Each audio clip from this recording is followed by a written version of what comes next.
भीम ने अश्वत्थामा हाथी को मार दिया और ये अफवाह उड़ाई गई कि आपको बोलना है कि अश्वत्थामा हतो, और या नरो व कुंजरो वा, उसके बाद तुरंत, चूँकि युधिष्ठिर पूरी तरह बेईमानी नहीं कर सकते थे, उन्होंने कहा था या अश्वत्थामा हतो या नरो वा कुंजरो वा, अश्वत्थामा मारा गया, हाथी था या व्यक्ति नहीं, लेकिन उन तक आवाज़ कौन सी पहुंची, अश्वत्थामा हतो या नरो या कुंजरो वा। उनको कृष्ण ने बंसी बजा दी और धुन बजा दी, शंख बजा दिए, उस धुन में सब कुछ डूब गया, वो सुन ही नहीं पाए पूरी बात।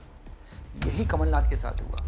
19 मार्च की रात मुझे याद है अच्छे से, 11:55 के आसपास मैंने फ़ोन लगाया था कमलनाथ जी को कि कल आप क्या स्थिति बनेगी, क्योंकि भ्रम की स्थिति थी। तो उन्होंने कहा कि अगर आप छापो नहीं तो मैं बताता हूँ, चूँकि एक कमिटमेंट था तो मैंने नहीं छापूंगा। मैं पत्रिका में स्टेट ब्यूरो चीफ था उस समय। तो उन्होंने कहा मैं कल इस्तीफा दे रहा हूँ।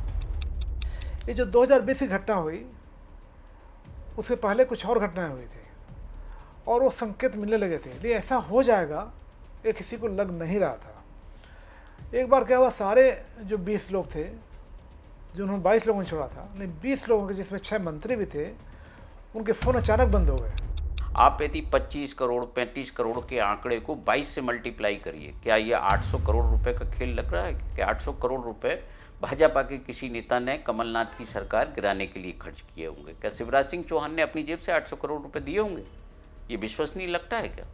और 800 करोड़ रुपए दिए जैसा कि कांग्रेस का आरोप है, तो उससे उनको क्या फ़ायदा हुआ?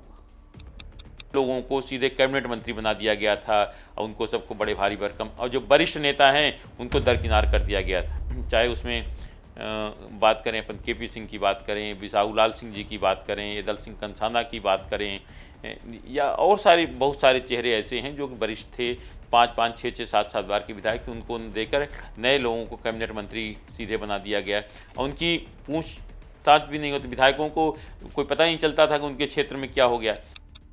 किसी भी व्यक्ति की सरकार गिरा दी जाए तो वो कम से कम 4-5 दिन नाराज रहता है।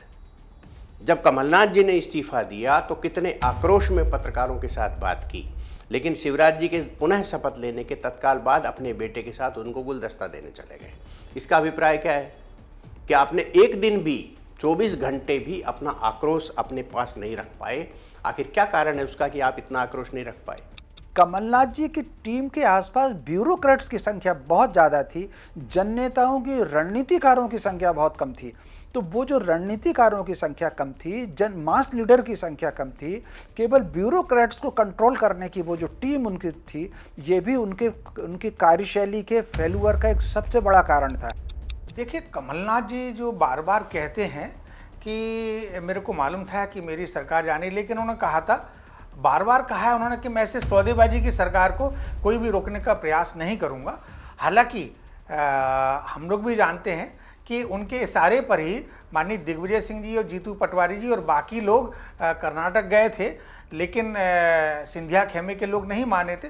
तो कमलनाथ जी ये कहते तो हैं, लेकिन मेरा ये मानना है कि यदि कमलनाथ जी अपने कद का, अपने अनुभव का और अपने संपर्कों का यदि वो इस्तेमाल कर लेते, जैसा कि उन्होंने नहीं किया है, तो संभवतः उनकी सरकार बच जाती।